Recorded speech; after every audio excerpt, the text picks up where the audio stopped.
خالص الإيمان وأرشدنا إلى اتباع السنة والفرقان والصلاة والسلام على نبيه الذي دينه خير أديان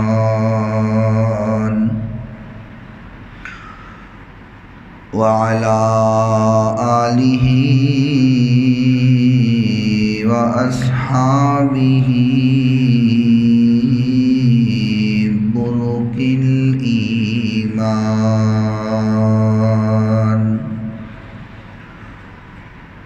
وهداة العميان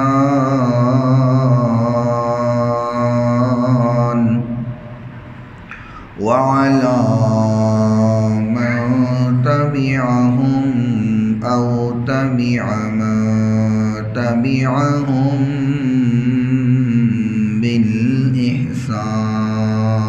بالإحسان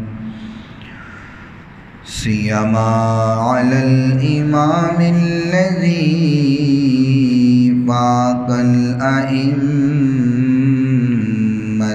والأقران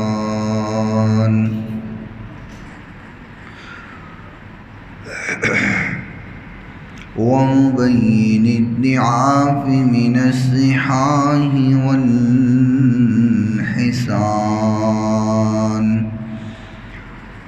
وذاك من الدين حلاوة الإيمان حافظ السنن والآثار وآي القرآن من قال في حقه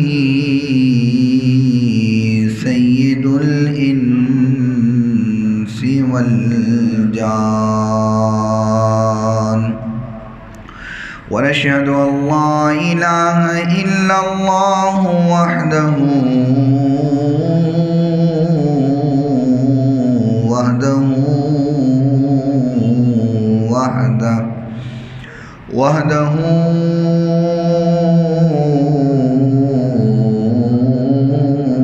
لا شريك له ونشهد أن سيدنا وسندنا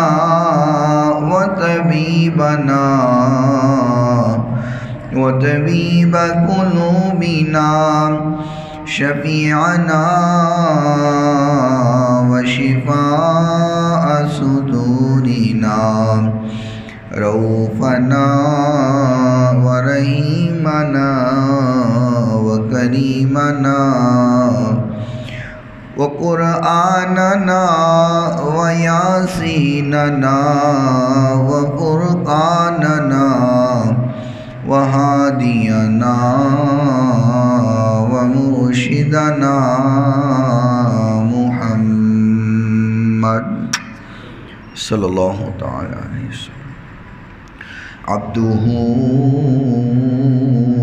ورسوله قال الله تبارك وتعالى في كلام المجيد والفرقان الحميد أعوذ بالله من الشيطان الرجيم بسم الله الرحمن الرحيم وما أرسلناك إلا رحمة للعالمين قال الله تبارك وتعالى وما كان الله ليعذبهم وأنت فيهم وما كان الله معذبهم وهم يستغفرون صدق الله مولانا العظيم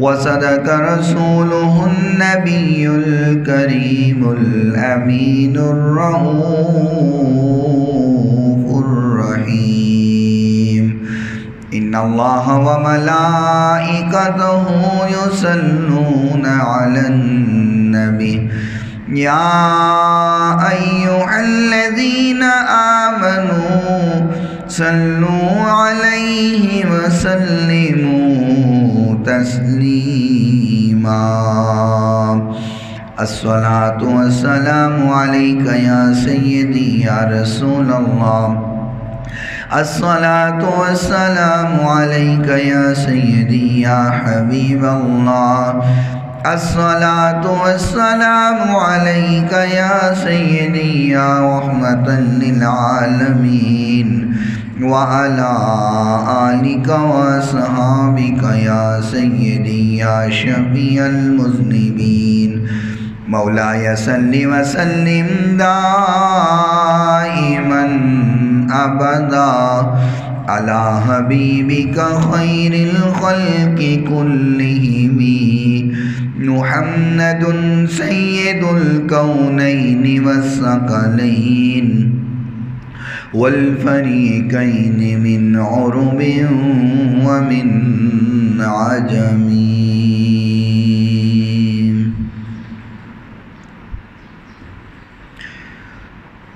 ہر ایک چیز بنی ہے میرے نبی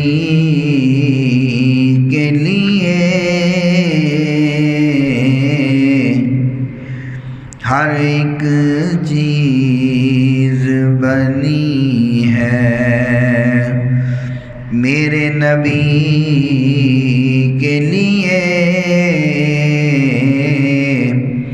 یہ کائنات سجی ہے میرے نبی کے لیے یہ کائنات سجی ہے میرے نبی کے لیے وہ آئے عرش سے واپس تو جام جا آئی وہ آئے عرش سے واپس تو جام جا آئی جہاں کی نبض رکی ہے میرے نبی کے لیے یہ کائنات سجی ہے میرے نبی کے لیے وہ جس کا نام تھا یوسف قسم سے اقصیٰ میں وہ جس کا نام تھا یوسف قسم سے اقصیٰ میں موجود سارے نبی ہیں میرے نبی کے لیے یہ کائنات سجی ہے میرے نبی کے لیے قرآن پڑھ کے تو دیکھو تم بھی جانے جاؤ گے قرآن پڑھ کے تو دیکھو تم بھی جان جاؤ گے ثنا خدا نے بھی کی ہے میرے نبی کے لیے یہ کائنات سجی ہے میرے نبی کے لیے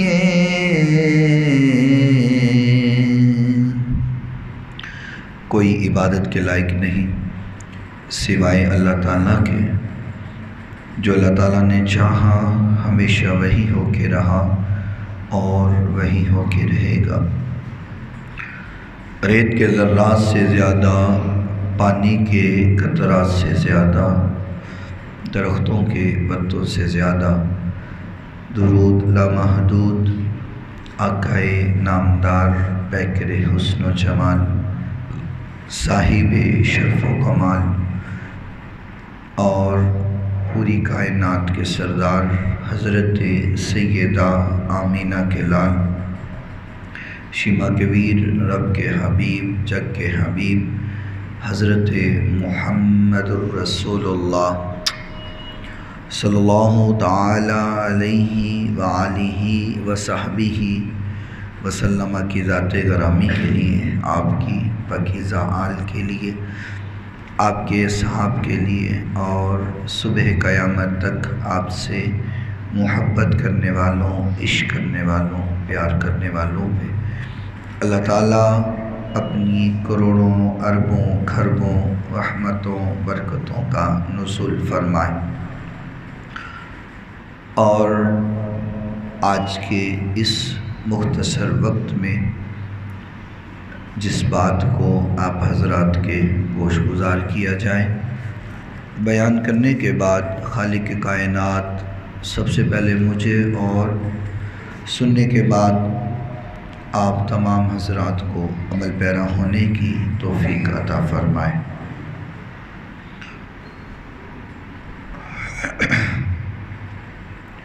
اللہ تعالیٰ کا ہم پہ بے حد احسان ہے کہ اس کائنات کے اندر بے شمار مخلوقات ہیں اور ایسی مخلوقات کہ انسان اگر یہ دعویٰ کرے کہ میں نے اللہ کی ہر مخلوق کو دیکھ لیا ہے تو وہ اپنے دعوے میں مکمل نہیں ہو سکتا۔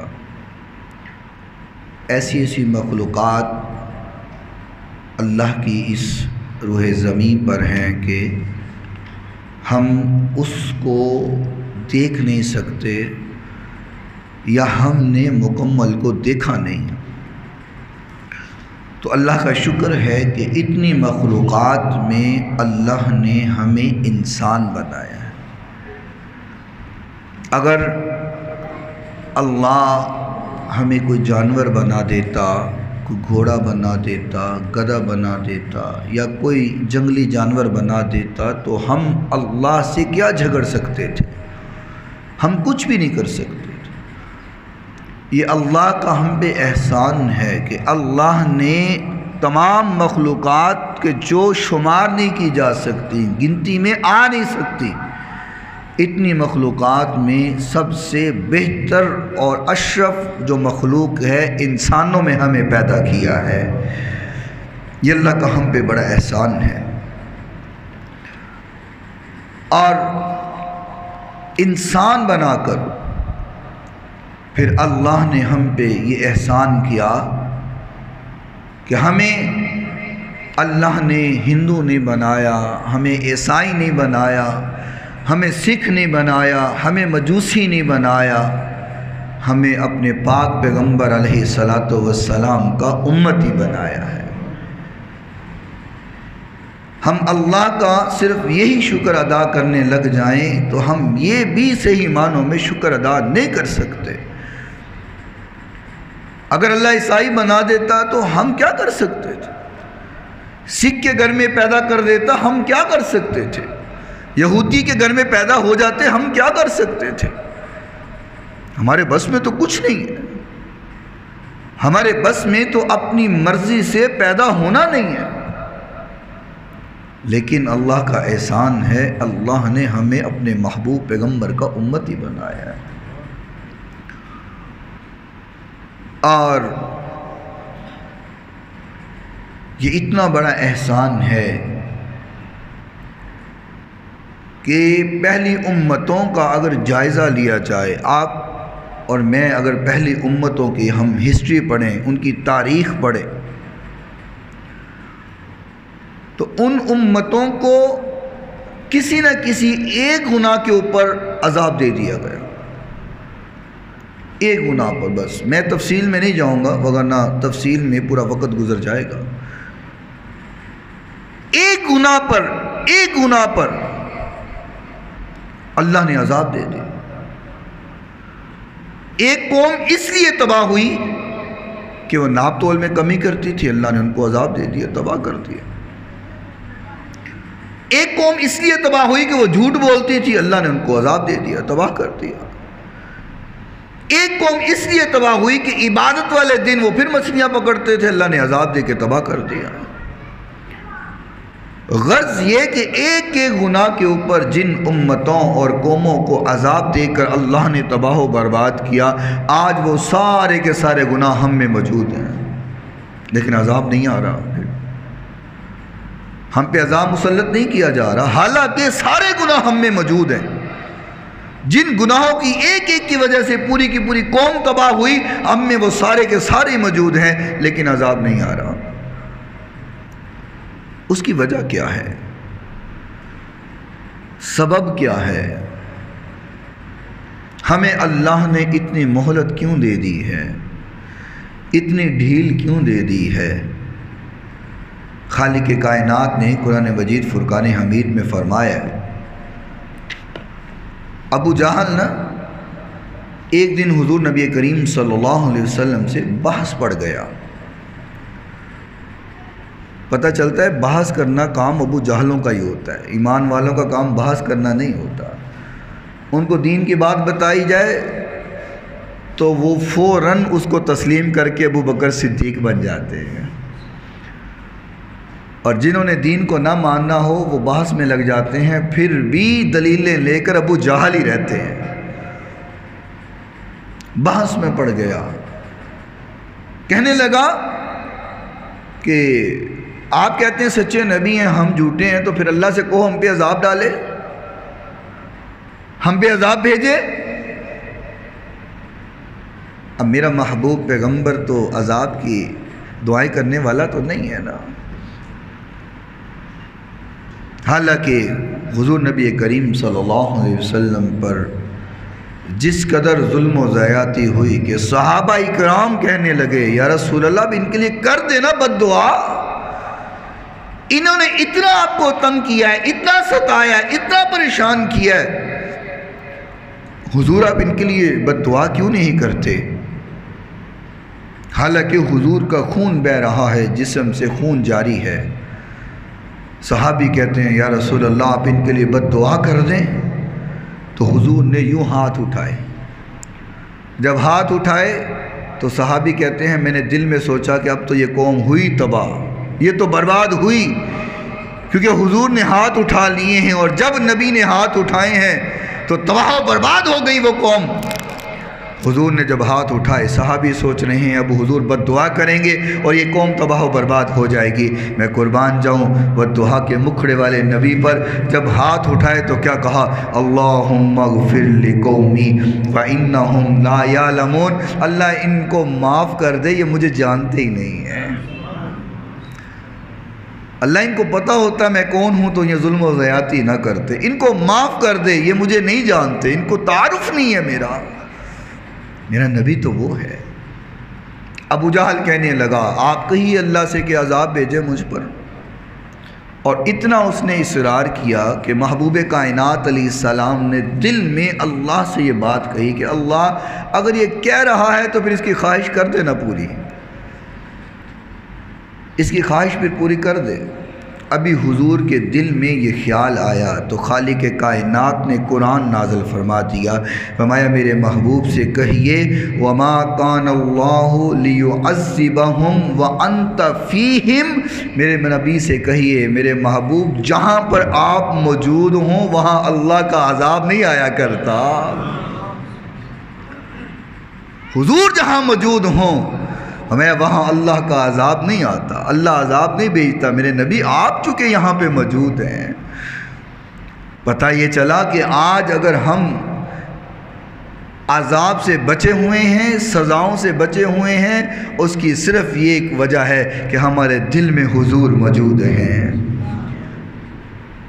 کیونکہ پہلے انبیاء کرام، کوئی نبی ایک علاقے کے لیے ہے، کوئی ایک گاؤں کے لیے ہے، کوئی ایک کنبے قبیلے کے لیے ہے، پر میرا نبی تو وہ ہے جو صرف ایک قوم کے لیے نہیں ہے بلکہ پوری کائنات کے لیے نبی بنا کے بھیجے گئے،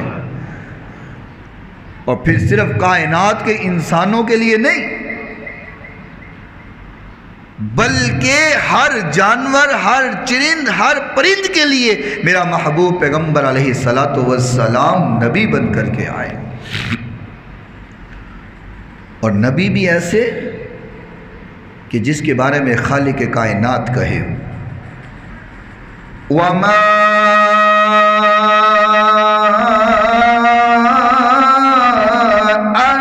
أَرْسَلْنَاكَ إِلَّا رَحْمَةً لِلْعَالَمِينَ۔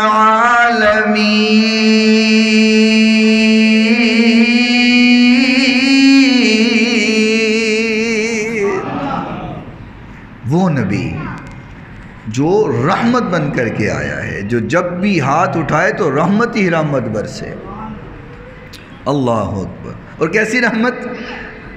ایک جمعہ نا صحابہ اکرام رضوان اللہ علیہم اجمعین آئے، فرمایا یا رسول اللہ قحط پڑ گیا، بارش نہیں ہو رہی اور جانور مر رہے ہیں، کھیتیاں سوکھ گئی ہیں، بڑا برا حال ہے، تو حضور آپ دعا فرمائیں کہ بارش ہو جائے۔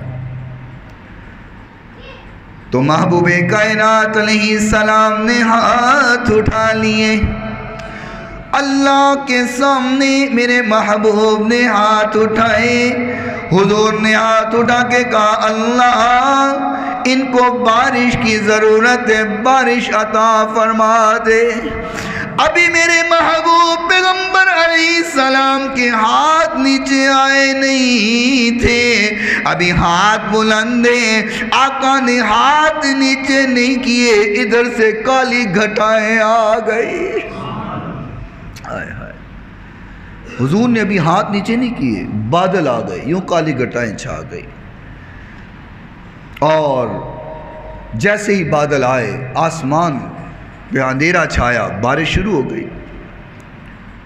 صحابہ کرام ابھی جمعہ پڑھ کے گھر نہیں پہنچے تھے، آسمان سے بارش آ گئی، کپڑے بھیگ گئے، گیلے ہو گئے، کیونکہ ہاتھ اٹھانے والا کوئی اور نہیں تھا، یہ تو رحمت للعالمین تھا۔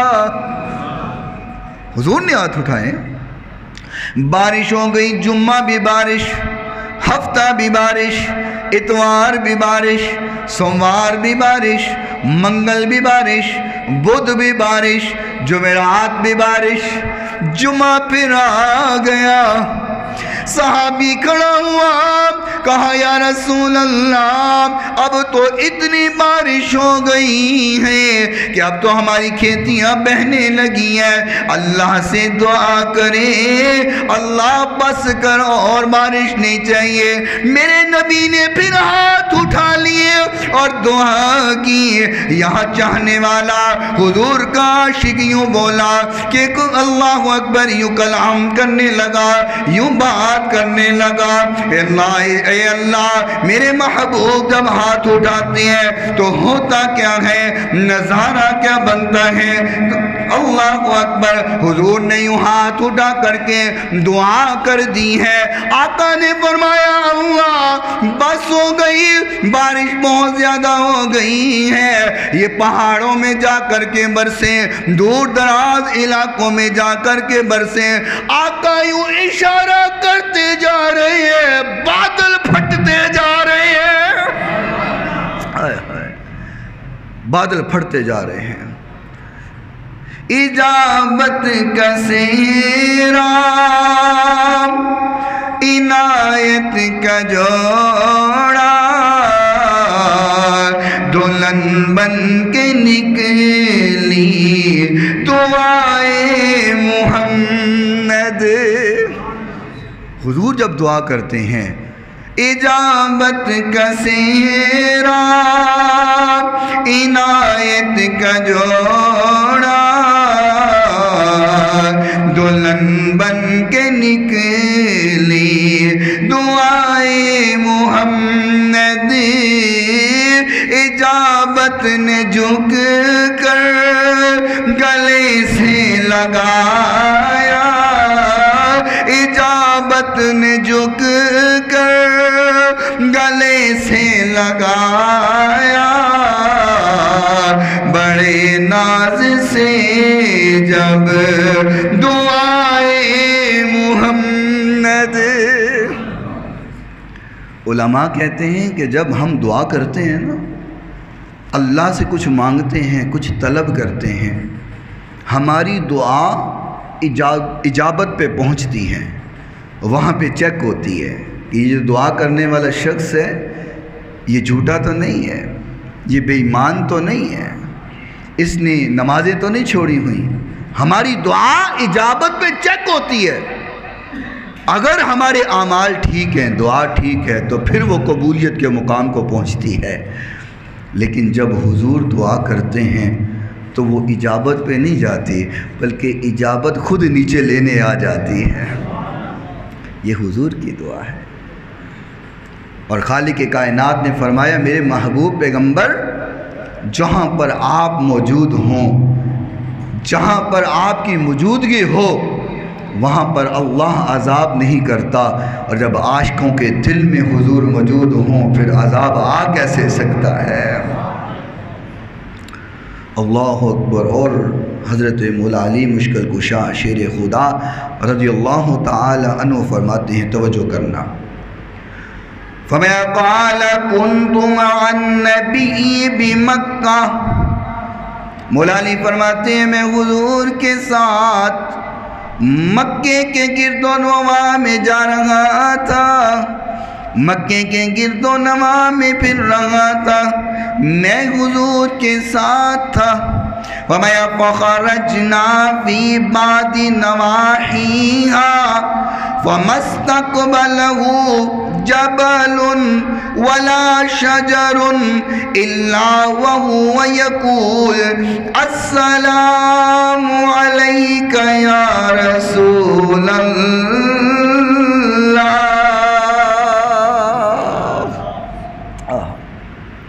فرمایا مولا علی نے میں حضور کے ساتھ مکے کے گرد و نواح میں جا رہا تھا، فرمایا میں نے سنا، مولا علی فرماتے ہیں میں نے سنا، حدیث جامعہ ترمذی کے اندر موجود ہے، فرمایا ہم جس پہاڑ کے پاس سے گزرتے تھے، جس درخت کے پاس سے گزرتے تھے، وہ پہاڑ بھی پکار کے کہتا، وہ درخت بھی پکار کے کہتا، کیا؟ السلام علیک یا رسول اللہ۔ حضور صرف ہمارے نبی نہیں ہیں، بلکہ درختوں کے بھی نبی ہیں، پہاڑوں کے بھی نبی ہیں۔ حضرت علی کہتے ہیں میں سن رہا تھا کہ پہاڑ بھی حضور کو کہہ رہے تھے السلام علیک یا رسول اللہ، درخت بھی کہہ رہے تھے السلام علیک یا رسول اللہ۔ اللہ اکبر۔ اور حضرت عبداللہ بن عباس رضی اللہ تعالی عنہ فرماتے ہیں کہ ایک دیہاتی نا حضور نبی کریم صلی اللہ علیہ وسلم کے پاس آیا، تب عربی جو لوگ ہیں وہ دیہاتیوں کو بدو کہتے تھے۔ ایک بدو آیا حضور کے پاس اور کہنے لگا کہ بِمَا عَارِفُ أَنَّكَ نَبِيٌّ، آپ دعویٰ کرتے ہیں آپ اللہ کے نبی ہیں، رسول ہیں، تو مجھے کیسے پتا چلے گا کہ آپ اللہ کے نبی ہیں؟ میں تو آپ کو نہیں جانتا، آپ دعویٰ کر رہے ہیں اللہ کے نبی ہیں، مجھے کیسے پتا چلے گا؟ میں کیسے پہچانوں کہ آپ اللہ کے نبی ہیں؟ قال ان دعوت هذا الاذک من هذه النخلة اتشهد انی رسول اللہ صلی اللہ علیہ وسلم۔ حضور نے فرمایا اچھا تو میں نے پہچاننا چاہنا ہے، میری جان پہچان کرنا چاہنا ہے، تعارف چاہنا ہے؟ کہتا جی بالکل میں آپ کا تعارف چاہتا ہوں۔ حضور نے فرمایا کہ وہ جو سامنے کھجور کا درخت لگا ہوا ہے، اگر اس کھجور کے اوپر لگے ہوئے جو کھجوروں کے گچھے ہیں ان کو میں اپنے پاس بلاؤں، اور وہ آ جائیں تو پھر مان جاؤ گے کہ میں اللہ کا رسول ہوں؟ اس نے کہا ہاں جی بالکل میں مان جاؤں گا۔ محبوب کائنات علیہ السلام نے اشارہ کیا، نہ بولنا نہ بولنا نہ بولنا، یہاں بھی نہ بولنا۔ محبوب کائنات علیہ السلام نے اشارہ کیا، کھجور کا درخت ہے زمین میں لگا ہوا، کون سمجھتا ہے کہ کھجور کا درخت آوازیں سنتا ہے؟ ہماری مسجد میں کھجور لگی ہوئی ہے، کون بلا سکتا ہے؟ کون سنا سکتا ہے؟ کون ان کی سن سکتا ہے؟ ہم تو کہیں گے درخت کا تنا لگائے، اپنی مرضی سے ہل بھی نہیں سکتا، زمین کے اندر لگا ہوا ہے، پر بلانے والا جب امام کائنات ہو، بلانے والا جب آمینہ کا لال ہو، تو پھر درخت تو درخت رہ گئے، پتھر بھی حضور کا کلمہ پڑھنے لگ جاتے ہیں۔ حدیث کہتی ہے محبوب کائنات علیہ السلام نے جب اشارہ کیا درخت کے تنے کو، کھجور کے تنے کو، درخت کو اشارہ کیا۔ اب میری طرف دیکھنا ذرا، صحابی کہتے ہیں کہ جب حضور نے اشارہ کیا نا، کھجور کا تنا پہلے ایسے ہوا، ادھر کی جڑیں باہر آئی، پھر وہ ایسے ہوا، ایسے ادھر کی جڑیں جو تھی وہ باہر ہو گئی، اور ساری جڑیں واپس آئیں، نکل کر کے درخت زمین کے اوپر، اور چلتا ہوا محبوب کے سامنے آ گیا، آقا کے پاس پہنچ گیا۔ میرے محبوب پیغمبر علیہ السلام کے پاس وہ کھجور کا تنا پہنچ گیا، اور اوپر سے جو گچھے لگے تھے، کھجوریں لگی تھی، وہ اتر اتر کر کے حضور کے سامنے گرنے لگ گئی۔ حضور نے کیا بس بڑی ہے کہ اور کچھ بخاما؟ کہندہ یا رسول اللہ بس من گیا من گیا۔ آقا نے فرمایا نہیں، اگے بھی کچھ بخانا۔ آقا کائنات علیہ السلام نے فرمایا چل کھجور کے تنے واپس۔ حضور نے اشارہ کیا، وہ کھجور کا تنا وہیں سے مڑا نہیں۔ آج لوگ کہتے ہیں نا تم پچھلے پاؤں کیوں چلتے ہو، اتنا ادب کیوں کرتے ہو؟ میں کہ تو انسان ہو کے نہیں سمجھ سکا، کھجور کا تنا سمجھ گیا ہوا ہے، مڑا نہیں، وہیں سے واپس ہوا، منہ نہیں پھیرا اس نے، وہیں سے واپس ہوا، اور جہاں سے نکلا تھا وہیں جا کر کے فٹ ہو گیا۔ اور اس دیہاتی نے، اس بدو نے کلمہ پڑھا اور محبوب کائنات کے قدموں میں گر گیا اور حضور کا مرید ہو گیا۔ میرے محبوب پیغمبر علیہ السلام صرف ہمارے نبی نہیں ہیں، درختوں کے بھی نبی ہیں، پتھروں کے بھی نبی ہیں، اور آقا کائنات علیہ السلام اچھا صرف یہ نہیں ہے کہ یہ باتیں سنتے ہیں۔ مجھے بڑے بڑے باشعور پڑھے لکھے لوگ بیٹھے ہو، کبھی کسی نے پتھر کا دل دیکھا ہے؟ بولو تو صحیح، ہولی ہولی بول دو تو ہم نظر آ گیا ہونا ہے۔ یہ پتھر کا دل کبھی دیکھے؟ آپ کہیں گے علامہ صاحب ذرا عقل کو ہاتھ مارے، بھلا پتھر کا بھی دل ہوتا ہے؟ ہوتا ہے، کیونکہ میرے نبی نے کہا ہے ہوتا ہے۔ آقا کائنات علیہ السلام نے فرمایا میرے صحابہ، یہ احد پہاڑ مجھ سے محبت کرتا ہے، میں اس سے محبت کرتا ہوں۔ اب محبت تو دل میں ہوا کرتی ہے، پیار تو دل میں ہوا کرتا ہے نا۔ حضور نے کہا کہ احد پہاڑ مجھ سے پیار کرتا ہے، اس کا مطلب حضور نے احد پہاڑ کو نہیں، اس کے اندر دل کو بھی دیکھا ہوا ہے، اور اس دل کے اندر جو محبت اور پیار ہے آقا کائنات اس کو بھی جانتے ہیں۔ ہم تو ہم رہ گئے، ہمارے تو ایک ایک حال سے حضور واقف ہے، اور پتھروں کے اندر جو دل موجود ہیں حضور تو اس سے بھی واقف ہیں، اور ان کے اندر کس کے بارے میں محبت ہے حضور اس سے بھی واقف ہیں۔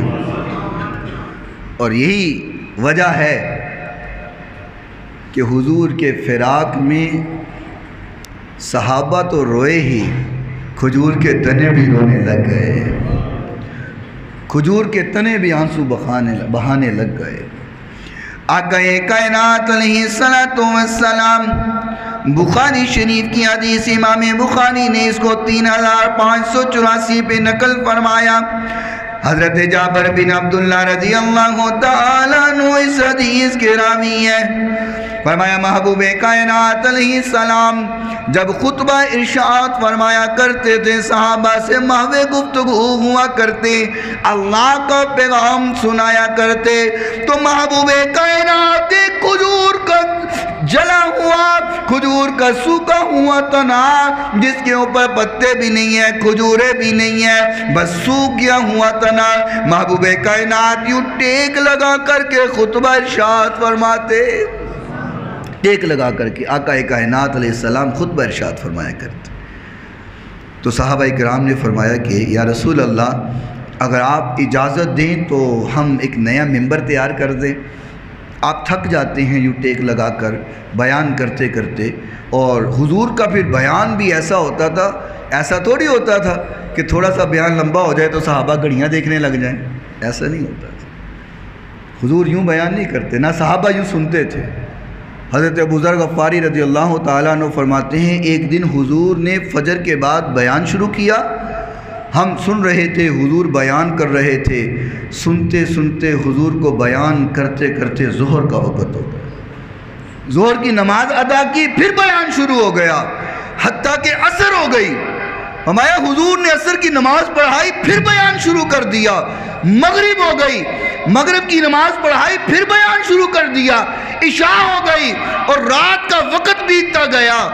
فرمایا حضور نے ہمیں اتنا علم بتا دیا، فرمایا سمندر کے اندر مچھلیوں سے لے کر کے آسمان سے اڑتے ہوئے پرندوں تک حضور نے سارا علم ہمیں عطا فرما دیا۔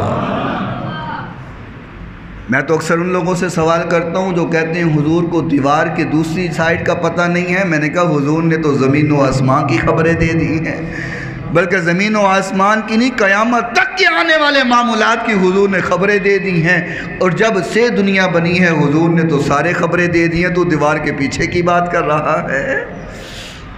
اللہ اکبر۔ تو عرض یہ کر رہا تھا، بات دور نہ نکل جائے، کہ حضور خطبہ ارشاد فرماتے اور بڑا بڑا لمبا خطبہ ارشاد فرماتے۔ صحابہ کرام نے فرمایا یا رسول اللہ آپ تھک جاتے ہیں، ایسا کرتے ہیں آپ کو ایک ممبر تیار فرما دیتے ہیں، آپ ممبر پہ تشریف فرما ہوا کریں۔ حضور نے پسند فرمایا، فرمایا ٹھیک ہے تم ممبر لے آؤ۔ اگلا جمعہ ہوا، صحابہ کرام نے ساگوان کی لکڑی کا ایک ممبر تیار فرمایا، خوشبودار لکڑی ہوتی ہے ساگوان کی، ممبر تیار ہو گیا، مسجد خوشبوؤں سے مہک گئی۔ صحابہ کرام نے اس تنے کو اٹھایا اور مسجد کے باہر رکھ دیا۔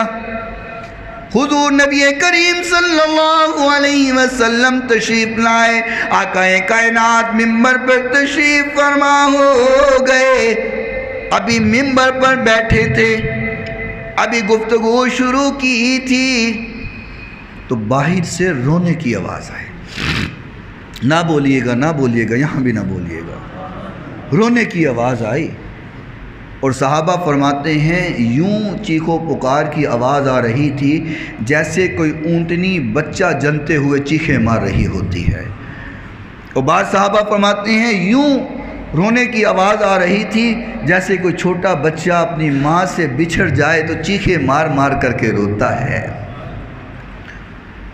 صحابہ فرماتے ہیں رونے کی آواز آئی، صحابہ کرام اٹھ کر کے مسجد سے باہر جاتے ہیں، دیکھے تو صحیح رو کون رہا ہے، کس کے رونے کی وجہ پر نظر کوئی نہیں آتا، آواز آتی ہے رونے والا نظر نہیں آتا، چیخے مارنے والا پکار کرنے والا نظر نہیں آتا۔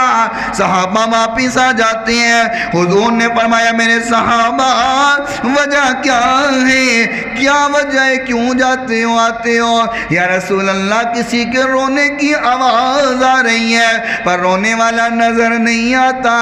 فرمایا تمہیں کیسے آئے، وہ میرے فراق میں رو رہا ہے، میں اس کو جانتا ہوں، میں اس کو جانتا ہوں جو رو رہا ہے، آقا کائنات علیہ السلام منبر سے تشریف نیچے لے کر کے آئے. آقا باہر جا کر کے تنے کے پاس گئے ہیں. آقا نے تنے کو سینے سے لگایا. میرا غمخوار نبی صرف انسانوں کا غمخوار نہیں ہے. میرا حاجت روا نبی صرف انسانوں کا حاجت روا نہیں ہے، بلکہ میرا نبی ہر چیز کا حاجت روا ہے. آقا ہر چیز کے غم گسار ہے.